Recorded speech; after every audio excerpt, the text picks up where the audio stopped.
Okay student, देखिए ये video again जो है ये क्लास 10 के लिए है।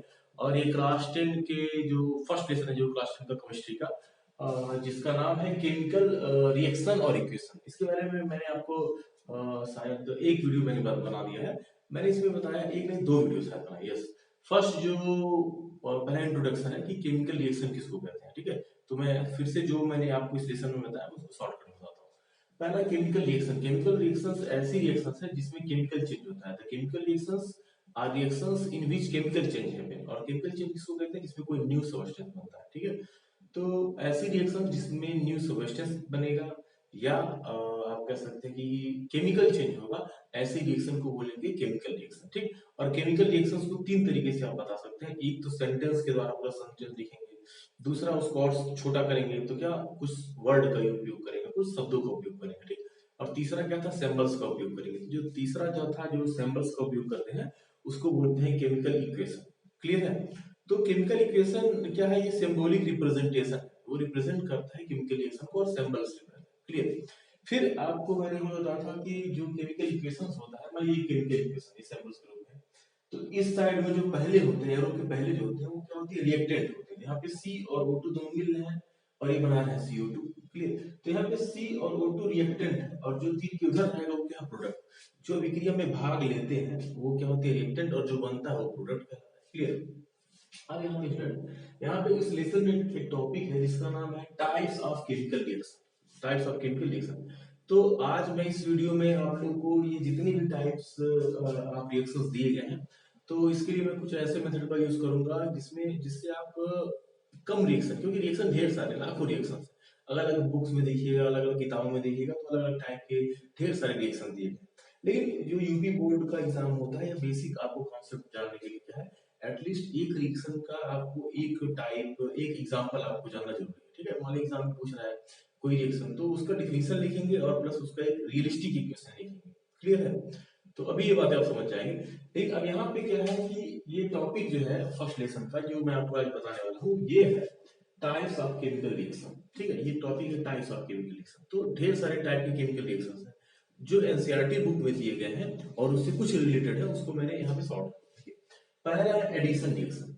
यहाँ पे क्या लिखा है, एडिशन रिएक्शन। एडिशन रिएक्शन या एडिशन रिएक्शन का एक और नाम है, उसको क्या कह सकते हैं, कॉम्बाइनेशन रिएक्शन। क्लियर। अब एडिशन रिएक्शन पूछे या कॉम्बाइनेशन रिएक्शन पूछे तो एक समझेंगे। क्लियर। अब एडिशन रिएक्शंस में होता क्या है, एडिशन रिएक्शन को आप कैसे लिख सकते हैं कि addition reactions are reactions in which reactant, reactant क्या है, जो पहले आप मिला रहे हैं, ठीक है, और उनको कुछ मिला के वो कुछ बना रहे हैं, तो जो बन रहा है वो प्रोडक्ट है। तो एडिशन रिएक्शंस में क्या होता है, जो रिएक्टेंट होता है, मतलब जो चीज आप स्टार्टिंग में लेते हैं, तो रिएक्टेंट दो या दो से अधिक होगा, दो तीन चार पांच छह सब कितना भी हो सकता है, और वो सब मिलकर कोई एक प्रोडक्ट बनाते हैं, सिंगल प्रोडक्ट बनाते हैं। इसलिए C प्लस O2, C अलग है O2 अलग है, दो चीजों को आपने मिलाया, अब बन गया CO2, कार्बन डाइऑक्साइड। तो यहाँ पे क्या हो रहा है, कार्बन, अब स्टार्टिंग में क्या ले रहे हैं, दो चीजों को ले रहे हैं, कार्बन ले रहे हैं और ऑक्सीजन ले रहे हैं, ठीक। C प्लस O2 दो चीजों को आपने लिया और एक सिंगल CO2 बन गया, एक ही प्रोडक्ट बन गया। तो ऐसे सभी रिएक्शंस को जिसमें दो तीन चार पांच, दो या दो से अधिक रिएक्टेंट लिया जाए और प्रोडक्ट सिर्फ एक बने, सिंगल बने, तो उसको क्या बोला जाएगा, एडिशन रिएक्शन या कॉम्बाइनेशन रिएक्शन, ठीक। ये तो आपने पहले डेफिनेशन लिख लिया, addition reactions are reactions in which two और more than two reactants are there but only single product is there, ठीक है। यानी कि ऐसी अभिक्रियाएं जिसमें रिएक्टेंट जो होता है वो दो या दो से अधिक होता है लेकिन प्रोडक्ट सिर्फ एक होता है, ऐसी अभिक्रियाओं को क्या बोलेंगे हम, एडिशन या कॉम्बाइनेशन। फिर इसका एग्जांपल क्या लिखते हैं, ये लिख देंगे, सिर्फ सीधा सा एग्जांपल छोटा सा, C प्लस O2 और इट गिव्स CO2, एरो लगा के लिख दिया आपको पूरा। इसमें मतलब कि आपने एग्जांपल भी लिख दिया और फिर उसका डेफिनेशन भी कर दिया। दो चीजें आपको जानी, हर रिएक्शन में आपको दो चीज जाना है, एक उसको डिफाइन करना है, ठीक है, उसको लिखेंगे क्या है ये, और प्लस उसको एक सिंपल एक एग्जांपल देना, जो सबसे सिंपल जो अपने माइंड में बना सके, क्योंकि रिएक्शंस ऐसे होते हैं केमिस्ट्री में ढेर सारा आपने याद किया तो कंफ्यूजन हो जाएगा। तो यहाँ पे मैंने ये मेथड लगाया कि कम रिएक्शंस को याद करके कैसे आप उसी रिएक्शन का बार बार हर जगह यूज कर लेते हैं, क्योंकि ये नाम नहीं, मतलब ये सिर्फ नाम से पूछता है, ये नहीं कि कोई एक रिएक्शन देगा, ऐसा नहीं है, ठीक है। जैसे पूछ दिया एडिशन रिएक्शन, तो मैंने लिख दिया, इसकी रिलेशन लिख दी, एक एग्जांपल लिख दिया, C प्लस O2 CO2। और आप लिख भी सकते हैं, यहाँ पे रिएक्टेंट दो है, कौन कौन है, C है और O2 है, C और O2, और प्रोडक्ट सिर्फ एक ही है, क्या है, CO2। क्लियर। ऐसा ही दूसरा जो रिएक्शन है, तो एडिशन आई होप सभी लोग समझ आ गए, ठीक। एडिशन रिएक्शन या कंबाइनेशन रिएक्शन, जिसमें रिएक्टेंट दो या दो से अधिक होता है, प्रोडक्ट सिर्फ एक बनता है। एक एग्जांपल C+O2CO2। क्लियर। फिर यहाँ पे जो दूसरा रिएक्शन है, ये और दूसरा, इसका नाम है डीकंपोजिशन रिएक्शन। क्या इसको बोलेंगे? डीकंपोजिशन रिएक्शन, या इसी का नाम है डिसोसिएशन। ठीक है, दोनों नाम आपको जानना है। अब पूछे डिकम्पोजिशन रिएक्शन क्या होता है या डिसोसिएशन रिएक्शन क्या होता है। ठीक, इसमें क्या होता है, एडिशन का उल्टा होता है। एडिशन का उल्टा, जैसे एडिशन में क्या हो रहा था कि दो या दो से अधिक रिएक्टेंट मिल रहे थे और एक ही प्रोडक्ट बना रहे थे। ठीक, इसमें क्या होगा, उसका उल्टा। इसमें एक कोई मान लीजिए रिएक्टेंट है, ठीक, और वो उसको गर्म करेंगे या वो रिएक्शन होगा तो उससे दो या दो से अधिक प्रोडक्ट बनेंगे। समझ में आया? जैसे यहाँ पे देखिए, जैसे यहाँ पे एडिशन में क्या C+O2 दो रिएक्टेंट था, एक ही बनना था CO2। ठीक, अब इसमें देखिए CaCO3, एक एग्जांपल क्या है, CaCO3 ये पहला है एडिशन का, एडिशन का ये। ठीक, अब डिकम्पोजिशन का ये यहाँ पर है। डिकम्पोजिशन का मैंने यहाँ पे 3 लिख दिया है।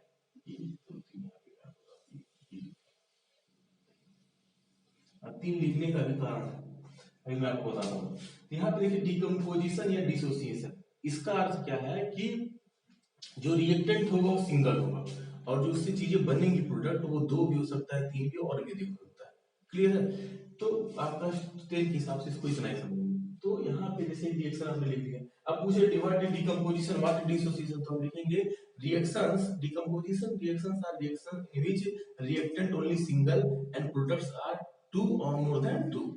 ठीक है, रिएक्टेंट सिर्फ एक होगा यहाँ पे और प्रोडक्ट जो बनेगा वो दो भी हो सकता है, तीन भी हो सकता है, उससे अधिक भी हो सकता है। ठीक, जैसे यहाँ पे हमने लिख लिया एक एग्जांपल ऐसे है CaCO3, एक कितना रिएक्टेंट है, एक। अब इसको गर्म जब करेंगे हम तो क्या बनेगा, CaO बनेगा और CO2 बनेगा। ऐसे हमने लिख लिया। क्लियर।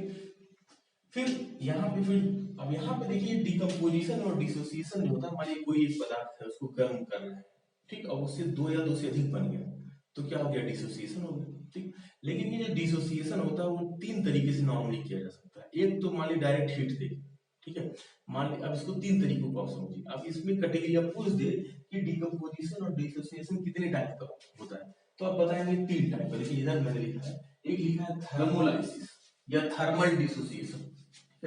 इसका अर्थ क्या है, डिसोसिएशन हो रहा है लेकिन हीट देकर, मतलब गर्मी देकर, हीट देकर, टेम्परेचर देकर। ठीक है, तब यदि एक रिएक्टेंट दो या दो से अधिक प्रोडक्ट में बदल रहा है तो इसको बोलेंगे थर्मल डिसोसिएशन या थर्मोलाइसिस। क्लियर, या थर्मल डिसोसिएशन बोलिए या थर्मोलाइसिस बोलिए। ठीक, इसका एग्जांपल क्या है, ये वाला CaCO3, यहाँ पे ऐसे लिख सकते हैं CaCO3 प्लस हीट, ऐसे लिख सकते हैं आप, हीट, या इसके ऊपर भी ऐसे लिख सकते हैं। ठीक, अब ये बन गया CaCO3 एक सिंगल है, उसको आपने हीट दिया, वो बन गया CaO और CO2। तो आपने हीट दिया तब वो हुआ, डिसोसिएशन हुआ तो क्या कह दिया गया इसको, थर्मल डिसोसिएशन या थर्मोलाइसिस। ठीक, दूसरा क्या है, सनलाइट। मान लीजिए कहीं कोई मटेरियल है, एक सिंगल रिएक्टेंट है और उस पर सनलाइट पड़ रहा है और सनलाइट पड़ने के कारण दो या दो से अधिक चीजों को बना ले रहा है, प्रोडक्ट बना ले रहा है। ठीक है, तब इसको क्या बोलेंगे, फोटोलाइसिस। फोटो मींस सनलाइट या लाइट। ठीक, तो फोटोलाइसिस दूसरा जो हो गया डिसोसिएशन, हो गया फोटोलाइसिस।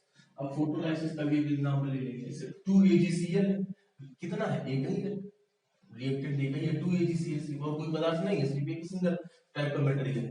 अब उस पर जब सनलाइट पड़ता है तो 2Ag और Cl2 टूट जाता है। ठीक, तो इसको लिख लेंगे फोटोलाइसिस का एग्जांपल। तीसरा है इलेक्ट्रोलाइसिस। ठीक, अच्छा, जैसे डिसोसिएशन तीन टाइप से हो रहा है। पहला क्या हो रहा है कि कोई मटेरियल है, सब्सटेंस है, उसको हीट दे रहे हैं, क्या दे रहे हैं, हीट, गर्मी दे रहे हैं, टेम्परेचर दे रहे हैं, तब वो दो या दो से अधिक में टूट रहा है। दूसरा क्या है, आप उसको क्या, उस पर सनलाइट पड़ रहा है, सनलाइट पड़ने के कारण वो टूट जा रहा है, डिसोसिएशन हो जा रहा है। और तीसरा क्या है, मान लीजिए कोई लिक्विड है या कोई सब्सटेंस है और उसमें इलेक्ट्रिक करंट मतलब फ्लो कर रहा है, इलेक्ट्रिक करंट जब उसके पास हो रहा है तब वो दो या दो से अधिक में टूट जा रहा है। ठीक है, तो उसको क्या बोलेंगे, उसको बोलेंगे इलेक्ट्रोलाइसिस। ठीक, उसको क्या बोलेंगे, इलेक्ट्रोलाइसिस। तो डिकम्पोजिशन या डिसोसिएशन जो रिएक्शन है वो तीन टाइप का हो गया, तीन तरीके से हो सकता है। उसका टाइप पूछे था, thermolysis means decomposition by the heat. फिर दूसरा फोटोलाइसिस, फोटोलाइसिस में मैंने क्या होता है, फोटोलाइसिस में हम लिखेंगे डिकम्पोजिशन बाय द सनलाइट। और तीसरा क्या है, इलेक्ट्रोलाइसिस, ये by the electric current. Clear, तो इसका एग्जांपल से हमने लिख दिया यहाँ पे 2H2O मान लीजिए कोई किसी बर्तन में आप H2O ले लें, ठीक है, H2O लेकर उस पर इलेक्ट्रिक करंट आप फ्लो कराते हैं, इलेक्ट्रिक करंट किसी भी माध्यम से उस पर इलेक्ट्रिक करंट फ्लो करते हैं, यानी कि उस वाटर को इलेक्ट्रिक करंट देते हैं, तब क्या होगा, वो ये 2H2O का मॉलिक्यूल टूट जाएगा ये H2 में और O2 में, 2H2O O2, ठीक। तो यहाँ पे आप देख रहे हैं इधर वाले जो एरो पहले, चाहे वो हीट के द्वारा हो रहा है, ठीक है, हीट के द्वारा हो रहा है या सनलाइट के द्वारा हो रहा है या किसके द्वारा, इलेक्ट्रिक करंट के द्वारा, ठीक। जब हीट के द्वारा हो रहा है तो थर्मोलाइसिस, जब सनलाइट के द्वारा हो रहा है तब फोटोलाइसिस, और जब इलेक्ट्रिक करंट के द्वारा हो रहा है तब इलेक्ट्रोलाइसिस, क्लियर। तीन तीन तीन, अब मान लीजिए सिर्फ डिकम्पोजिशन पूछ रहा है तो कोई एक लिख दीजिए, कोई एक लिख दीजिए, सबसे सिंपल मैंने हमें याद कर लिया, CaCO3 it gives CaO plus CO2। अब नाम देख के पूछ रहा है कि थर्मोलाइसिस क्या है, फोटोलाइसिस, इलेक्ट्रोलाइसिस क्या है, तो तीनों याद करना पड़ेगा, तीनों करेंगे जो चीज जैसा यूज हो वो करेंगे, ठीक। अगला रिएक्शन है यहाँ पे डिस्प्लेसमेंट रिएक्शन, ठीक है। डिस्प्लेसमेंट रिएक्शन में क्या होता है, इसका अर्थ है मान लीजिए दो मान लीजिए कि दो चीजों को आप मिला के रिएक्शन करा, ठीक। मान लीजिए ये दो चीज, ठीक है, एक मान लीजिए आप इन दोनों को लिया और इन दोनों को लेने के बाद क्या हो रहा है, आप इन दोनों को मिला रहे हो, रिएक्शन हो रहा है, कोई चीजें बन रही है, ठीक। तो ये मान लीजिए कि ये इसमें भी 3-4 एटम है और इसमें भी मान लीजिए 3-4 एटम है, और इसमें मान लीजिए कि इन दोनों को मिला रहे हैं, और ये वाला जो है ये बहुत बड़ा मॉलिक्यूल है, और इसमें इधर वाला जो आप ब्लू कलर का पार्ट देख रहे हैं ये मान लीजिए कोई एटम है, और ये एटम जो है ये लेस रिएक्टिव है, ये कैसा है, लेस रिएक्टिव, बहुत कम मतलब इसको बहुत स्लोली से जुड़ा हुआ है इस पूरे मॉलिक्यूल से। ये वाला जिसको हम अलग से लेकर इसे रिएक्शन करा रहे हैं, ये वाला मान लीजिए कोई दूसरा है और इसकी रिएक्टिविटी बहुत अधिक है, इससे जो जुड़ा है उसकी रिएक्टिविटी बहुत अधिक है। तो यहाँ पे इस बड़े मॉलिक्यूल में ढेर सारे एटम है और ये किनारे वाला जो है इससे बहुत वीकली जुड़ा हुआ है, ठीक है।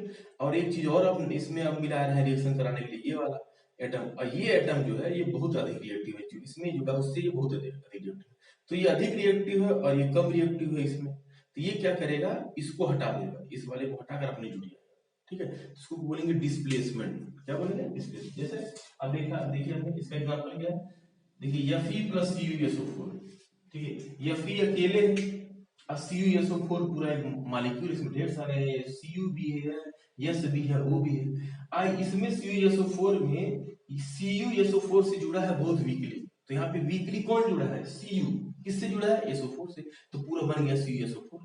अब CuSO4 में Cu बहुत वीकली जुड़ा हुआ है, अब जब वो Fe उससे आएगा रिएक्शन करने के लिए, तो Fe क्या है, ये बहुत एक्टिव, बहुत रिएक्टिव है, तो ये क्या करेगा, Cu को हटा के अपने जुड़ जाएगा, ठीक है।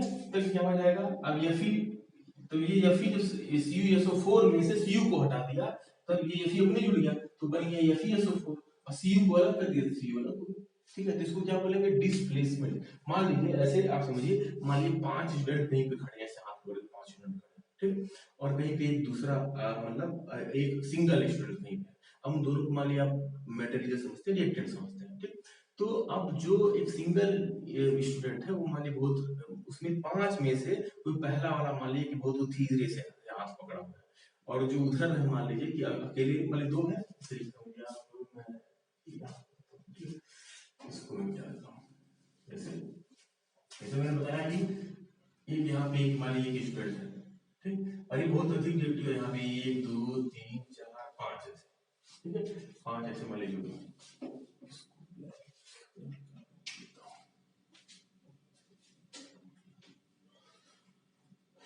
इससे आप समझने का प्रयास कीजिए। ये जो है मान लीजिए कौन सा है, डिस्प्लेसमेंट है, मान लीजिए यहाँ पे एक कोई सिंगल एक स्टूडेंट है या कोई एटम है, और इसका आप रिएक्शन करा रहे हैं और एक साथ जो है 4-5-6 जुड़े हुए हैं, ठीक। अब इसमें से ये जो रिएक्शन करने आ रहा है, इन दोनों को मिलाकर रिएक्शन करा रहा है, ठीक। तो इसमें से इसमें मानिए 5-6 लोग हैं, इसमें एटम जुड़े हुए हैं, ये पहला वाला इसका, ये मान लीजिए कोई इसका ए नाम ले लेंगे, ठीक। अब इसमें 1 2 3 4 5 6 एटम जुड़ के मॉलिक्यूल बना है। अब पहला वाला जो है इन सबसे मतलब 6 लोग जुड़े हुए 6 एटम, और सबसे वीकली कौन जुड़ा हुआ है, फर्स्ट वाला ए वाला इसमें, ठीक। तो आइए जो इससे आप रिएक्शन करा रहे हैं बहुत रिएक्टिव है, तो क्या करेगा, ये सबसे वीक है उसमें जुड़ा हुआ है, तो ए को हटा देगा, ए को यहाँ क्या करेगा, अलग कर देगा, ए को अलग कर देगा, ये अपने यहाँ पे ए इससे जुड़ जाएगा, ठीक है। तो वही इसमें देखिए जैसे क्या है, अब यहाँ पे क्या ये रिएक्शन क्या है, ये रिएक्शन है Fe प्लस CuSO4, ठीक है, Fe अलग है और CuSO4 ये मॉलिक्यूल दोनों रिएक्शन कर रहा है। अब इसमें CuSO4 में कौन सबसे कमजोरी से जुड़ा हुआ है? Cu जुड़ा हुआ है, ठीक, SO4 से जुड़ा हुआ है, तो क्या करेगा Fe अधिक रिएक्टिव है तो अपने यहाँ जुड़ जाएगा SO4 से, Cu को अलग कर देगा। तो Fe जब SO4 से जुड़ गया और Cu को अलग कर देगा तो क्या बन गया? FeSO4 बन गया, Cu अलग हो गया, ठीक है। तो ये डिस्प्लेसमेंट हो रहा है। डिस्प्लेसमेंट मींस मैंने आपको बताया कि एक स्टूडेंट कहीं अकेले खड़ा है और 5 स्टूडेंट और कहीं खड़ा है, ठीक। तो एक जो ये बहुत मान ली स्ट्रांग है तो पांचों में से एक जो सबसे वीक होगा उसको हटा देगा वहां से और अपने जाके उनके साथ जुड़ जाएगा, ठीक है। तो ये हो गया डिस्प्लेसमेंट। क्या हो गया? डिस्प्लेसमेंट, ठीक। इसका आप रिएक्शन क्या याद करेंगे? FeSO4 Fe प्लस CuSO4 ये बन जाएगा FeSO4 प्लस C, ठीक। अगला क्या है? Double displacement reaction. अच्छा, डबल डिस्प्लेसमेंट रिएक्शन का डबल डिस्प्लेसमेंट का मतलब क्या है? इसमें आयन का एक्सचेंज हो जाता है, आयन आपस में चेंज हो जाता है, मतलब एक्सचेंज हो जाता है। जैसे मान लीजिए कोई एक है, एक ऐसे आपने लिया रिएक्टेंट ये वाला, दूसरा रिएक्टेंट लिया ये वाला, दो माली पदार्थ है, दोनों को मिला है। इसमें जो पहला रिएक्टेंट आपने लिया है ये मान लीजिए प्लस वाला पार्ट है, इसको ये मान लीजिए, और इसमें ये बी वाला है वो माइनस वाला पार्ट है। एक ही मालिक्यूल में दो पार्ट है, एक प्लस और दूसरा माइनस। ऐसे मान लीजिए दूसरा भी रिएक्टेंट है, ये मान लीजिए सी और डी इसमें जुड़े हुए हैं, इसमें सी प्लस है और ये माइनस। अब ये जो दोनों दोनों दो चीजें रिएक्शन कर रही हैं, ए बी को आपने लिया और सी डी को लिया, दोनों को मिलाकर कोई रिएक्शन कर रहा है, तो होगा क्या? इसका प्लस वाला, अब ये दोनों पहले अलग हो जाएंगे, ठीक। मान लीजिए ए बी है और ए पे प्लस है बी पे माइनस है, तो ये दोनों अलग हो जाएंगे। मान लीजिए ए बी अलग हो गया और सी डी में से ये भी अलग हो गया। अब इसमें ए बी में प्लस वाला कौन था? ए, और इसमें जो है प्लस वाला कौन है? सी। तो इसका प्लस वाला इस इन दोनों में जो प्लस वाला है इधर के माइनस से जुड़ जाएगा, और इधर में बी माइनस है तो ये जाके जुड़ जाएगा इधर के प्लस वाले। समझ में आ रहा है? एक बार और सुनिए। जैसे मान लीजिए एक रिएक्टेंट ये है, एक रिएक्टेंट ये है, ठीक। और हर रिएक्टेंट में दो पार्ट है, एक प्लस वाला है एक माइनस वाला है। तो एक का प्लस वाला इसके माइनस वाले से जुड़ जाएगा और इसका माइनस वाला उसके प्लस वाला जुड़ जाएगा, आयन अपने आप एक्सचेंज हो जाएंगे, बदल जाएंगे। जैसे ए बी और प्लस सी डी, ठीक। इसमें इसमें प्लस वाला कौन है? ए, और इसमें तो एक इसका प्लस वाला इसके माइनस है। अब ये पहले किससे जुड़ा था? बी से जुड़ा था ना, लेकिन अब यहाँ पे क्या हो जाएगा? ए प्लस वाला है तो इसके माइनस वाला डी, तो हो जाएगा ए डी, ठीक। ए पे क्या है? प्लस और डी पे माइनस। अब इसका माइनस वाला इसके प्लस वाले से जुड़ जाएगा, अब पहले इससे जुड़ा था वो ए से, तो बी और सी प्लस बी और सी। अब बी पे क्या है? माइनस और सी पे क्या है? प्लस, ठीक है। आयंस का आपस में एक्सचेंज हो जाएगा, ठीक।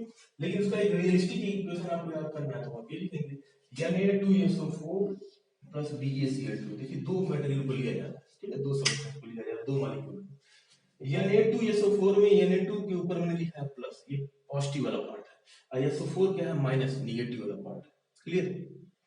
और यहाँ पे और BaCl2 दूसरा लिया गया है, इसमें Ba क्या है? पॉजिटिव है और Cl2 क्या है? निगेटिव है, ठीक। अब Na2SO4 को देखिए, Na2SO4, अब ये इसका Na और इसका माइनस वाला Cl वाला इधर जुड़ गया, Na2NaCl, तो Na पे प्लस Cl पे माइनस। और यहाँ पे क्या है? इसका माइनस वाला इसके प्लस से, यानी कि इसका माइनस वाला है SO4 और इसका प्लस वाला है Ba, तब प्लस और माइनस जुड़ गए इसके वाले, तो क्या BaSO4, मतलब आपस में दो एक्सचेंज में बदल गए। फिर अगला है स्टूडेंट ऑक्सीडेशन। अगला क्या है? टाइम हो गया 18 मिनट्स, ओके। फिर देखिए अगला जो है ऑक्सीडेशन, ठीक। अब ऑक्सीडेशन और रिडक्शन तो आपको एक साथ इसका डेफिनेशन लिखना है, मतलब अंडरस्टैंडिंग करनी है। यहाँ पे मैंने लिखा ऑक्सीडेशन तीन कंडीशन में आप कह सकते हैं। ऑक्सीडेशन कब हो रहा है? मैंने लिखा प्लस O, मतलब जब किसी चीज में ऑक्सीजन जुड़ रहा है, कोई भी चीज है, मान लीजिए Cu है और Cu में जाके ऑक्सीजन जुड़ गया, CuO बन गया, तो वो क्या हो रहा है? ऑक्सीडेशन होता है। तो किसी चीज में या किसी मेटल में, मॉलिक्यूल में या एटम में जब ऑक्सीजन जुड़ रहा है तब क्या बोला जाएगा? ऑक्सीडेशन। अच्छा, ऑक्सीजन भी जुड़ रहा है कोई इलेक्ट्रोनेगेटिव एलिमेंट, ऐसे नाम आप याद कर लीजिए, आपको सिर्फ ऑक्सीजन और हाइड्रोजन से इसमें क्लस्टर में काम चल जाएगा। तो ऑक्सीजन जुड़े या कोई इलेक्ट्रोनेगेटिव एलिमेंट जुड़े तब क्या कहा जाएगा? ऑक्सीडेशन। फिर दूसरा कंडीशन में है, यदि किसी से माइनस H लिखा है, मतलब किसी से हाइड्रोजन निकले, H निकले किसी से, तब भी ऑक्सीडेशन। क्लियर? दो कंडीशन हो। अच्छा, यहाँ पे माइनस क्या हो रहा है? हाइड्रोजन, या उसके साथ और क्या चीजें निकल सकती हैं या रिमूव हो सकती हैं? Electropositive element. ठीक है। तो आप इसको सिंपल में तीन तरीके से मतलब तीन कंडीशन इसका है। ऑक्सीडेशन तीन कंडीशन, पहला है नाम ही ऑक्सीडेशन है, तो किसी में यदि ऑक्सीजन जुड़े तो ऑक्सीडेशन, ठीक है। दूसरा कंडीशन क्या है, यदि किसी से हाइड्रोजन निकल रहा है, रिमूव हो रहा है, तब भी क्या है ऑक्सीडेशन। और तीसरा क्या है, यदि किसी से इलेक्ट्रॉन कोई एटम वगैरह है उससे इलेक्ट्रॉन निकल रहा है, तब भी हम क्या कहेंगे ऑक्सीडेशन। तो तीन कंडीशन, क्लियर। लेकिन यहाँ पे एक और नाम इसको भी याद कर लीजिएगा, ऑक्सीजन जुड़ रहा है या इलेक्ट्रोनेगेटिव चीजें जुड़ रही है एलिमेंट, तब भी ऑक्सीडेशन। हाइड्रोजन निकल रहा है या इलेक्ट्रॉन पॉजिटिव निकल रहा है तब भी ऑक्सीडेशन, या इलेक्ट्रॉन निकल रहा है तब भी ऑक्सीडेशन, ठीक।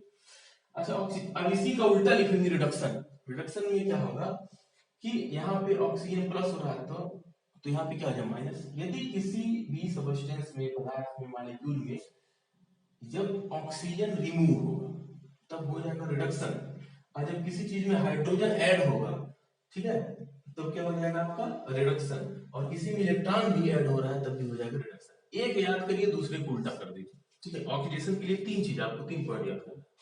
पहला प्लस ओ, मतलब किसी चीज में ऑक्सीजन जुड़ रहा है, ठीक है। माइनस एच, मतलब किसी चीज से मान लीजिए हाइड्रोजन घट रहा है, रिमूव हो रहा है। और तीसरा माइनस ई, मतलब इलेक्ट्रॉन किसी से निकल रहा है। तो तीन कंडीशन आप याद कर लीजिए। ये किसका कंडीशन है, तीनों कंडीशन यदि हो रहा है तब आप समझेंगे क्या हो रहा है ऑक्सीडेशन। यदि तीनों का अपोजिट हो, जैसे आपने याद किया प्लस ऑक्सीजन प्लस ओ यानी कि ऑक्सीजन, जब ऑक्सीजन जुड़ रहा है तो क्या हो रहा है ऑक्सीडेशन। अब माइनस ओ हो, मतलब माइनस ऑक्सीजन हो, तब क्या हो जाएगा रिडक्शन। ऐसे ही आपने दूसरा कंडीशन क्या याद किया था, माइनस एच, मतलब किसी से हाइड्रोजन निकल रहा है तब भी ऑक्सीडेशन है, और किसी में हाइड्रोजन जुड़े तब क्या हो जाएगा, उसका रिडक्शन हो जाएगा। माइनस ई आपने याद किया था इलेक्ट्रॉन निकल रहा है, ठीक है, तो ऐसे ही प्लस ई मतलब इलेक्ट्रॉन जुड़ रहा है तब क्या हो जाएगा रिडक्शन। तो तीन ही है। देखिए ऑक्सीडेशन और रिडक्शन दोनों अपोजिट है, ठीक। ऑक्सीडेशन का तीन पॉइंट याद करिए। पहला आप क्या याद करेंगे, प्लस ओ मतलब ऑक्सीजन का जुड़ना। दूसरा माइनस एच मतलब हाइड्रोजन का निकलना। और तीसरा माइनस ई मतलब इलेक्ट्रॉन का निकलना, ठीक है। Adding of oxygen is oxidation, removal of hydrogen oxidation, and removal of electron also oxidation, clear. इसी का उल्टा कर लेते रिडक्शन हो जाएगा, ठीक। तो यहाँ पे ये ऑक्सीडेशन, रिडक्शन और रिडॉक्स एक ऑक्सीडेशन हो गया, दूसरा रिडक्शन भी आप समझ। एक होता है रिडॉक्स। रिडॉक्स का अर्थ है जब ऑक्सीडेशन और रिडॉक्स, ऑक्सीडेशन और रिडक्शन दोनों एक ही साथ हो तो उसको रिडॉक्स कहते हैं। आप पूछे रिडॉक्स रिएक्शन, देखिए ऑक्सीडेशन पूछेगा तो तीन पॉइंट मैंने आपको बताया, क्या होता है प्लस ओ मतलब ऑक्सीजन का जुड़ना, ठीक। दूसरा मैंने आपको क्या बताया कि माइनस एच मीन्स हाइड्रोजन का निकलना। और तीसरा माइनस ई मतलब इलेक्ट्रॉन का भी निकलना। तो तीन कंडीशन जब ये है तो ऑक्सीडेशन बोलेंगे। इसी का उल्टा है तो क्या बोलेंगे रिडक्शन। और ऑक्सीडेशन और रिडक्शन दोनों हो रहा है एक ही रिएक्शन में तो उसको बोलेंगे रिडॉक्स रिएक्शन। पूछे व्हाट इज रिडॉक्स, आप लिखेंगे in the redox reaction oxidation and reduction both. Normally क्या होता है यदि ऑक्सीडेशन हो रहा है तो रिडक्शन भी होता है, ठीक। अब लेकिन इसको लिखेंगे कैसे, ठीक। एक रिएक्शन आप याद करेंगे और तीनों लिख लेंगे, ठीक। जैसे रिएक्शन है CuO प्लस H2, आइए बनाता है Cu प्लस H2O, ठीक है, यहाँ पे लिख लो, ठीक। अब एक ही के बेस पे, आपको तीनों के बेस पे जानने की नीड नहीं है क्लास में, ठीक। अब देखिए CuO और प्लस H2 ये दो रिएक्टेंट हैं, अब बन रहा है Cu और H2O, ठीक। अब यहाँ पे देखिए, यहाँ पे Cu है CuO और CuO से ये बन गया Cu, ठीक है। अब यानी कि यहाँ पे CuO बन गया क्या Cu, तो Cu से क्या निकल गया ऑक्सीजन निकल, ठीक। तो ऑक्सीजन का निकलना क्या कहलाएगा रिडक्शन, क्या कहलाएगा, इसको तो रिडक्शन, क्लियर। अब इसमें देखिए, अब रिडक्शन पूछे तो इतना लिख के सिर्फ रिडक्शन आप दर्शाएंगे, ठीक। अब यदि पूछ रहे हैं ऑक्सीडेशन, क्या पूछ रहे हैं ऑक्सीडेशन, इसी रिएक्शन का यूज करेंगे। ऐसे रिएक्शन लिख दिया आपने, तब आप देख रहे हैं H2 है यहाँ पे और यहाँ पर है H2O, यहाँ पर क्या है H2, क्लियर। H2 से H2O बन रहा है, यानी कि H2 में ऑक्सीजन जुड़ के H2O बन रहा है, तो ऑक्सीजन का जुड़ना क्या है ऑक्सीडेशन, तो इसको यहाँ पे लिख देंगे क्या ऑक्सीडेशन, क्लियर। अब रिडॉक्स पूछ ले तो यहाँ पे ऑक्सीडेशन भी आप दर्शाएंगे और CuO से Cu बनेगा, यानी कि रिडक्शन दोनों दर्शा देंगे, तो यही हो गया क्या redox, clear. Okay, I hope all of you understand. फिर अगला ये मैंने सिर्फ इसको शॉर्ट किया है कि कैसे इजिली जो रिएक्शंस है आप उसको कम रिएक्शन में कैसे आसान आराम से लिख लेंगे। ढेर सारा रिएक्शन याद करेंगे तो कंफ्यूज रहेंगे। एग्जाम में डायरेक्टली नाम पूछता है तो एक भी आपको रियलिस्टिक याद है, लिख लिया उसको डेफिनेशन लिख आपको नंबर मिल गया। ठीक, अगला क्या है स्टूडेंट, यहाँ पे देखिए एक है, फिर देखिए ऑक्सीडेशन रिडक्शन रिडॉक्स में बहुत ज्यादा कंफ्यूज होने की बात है। ऑक्सीडेशन मैंने 3 पॉइंट बताए, एक ऑक्सीडेशन नाम ही है तो ऑक्सीजन ऐड होगा, क्लियर। दूसरा हाइड्रोजन रिमूव होगा या इलेक्ट्रॉन रिमूव होगा, ठीक। जुड़ रहा है ऑक्सीजन और घट क्या रहा है, हाइड्रोजन भी घट रहा है तब भी ऑक्सीडेशन है, इलेक्ट्रॉन भी घट रहा है तब भी ऑक्सीडेशन है, क्लियर। अब एक ही रिएक्शन आप यहाँ क्या है वो CO plus H2 Cu plus H2 बन रहा है। इसी में आप ऑक्सीडेशन पूछे तो ऑक्सीडेशन दिखाइए, रिडक्शन पूछ रहे हैं तो रिडक्शन दिखाइए, रिडॉक्स पूछ रहे हैं तो दोनों दिखाइए, रिडॉक्स हो गया, क्लियर।